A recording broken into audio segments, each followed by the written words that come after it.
คนอ่ะดีมาครับในเรียนบ้านมาลูกนึงมีนอนครับเดี๋ยวมันจะพาเบิ่งว่ามันสุกบ่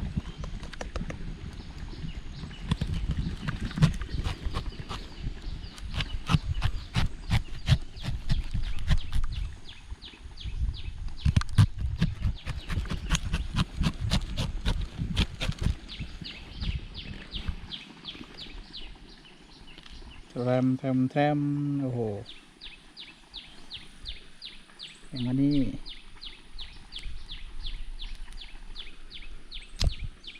โอ้เหลืองเสย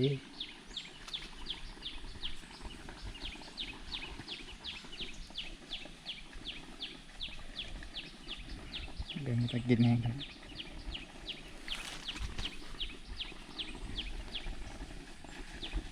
ใช่ปะเราจะกินบ่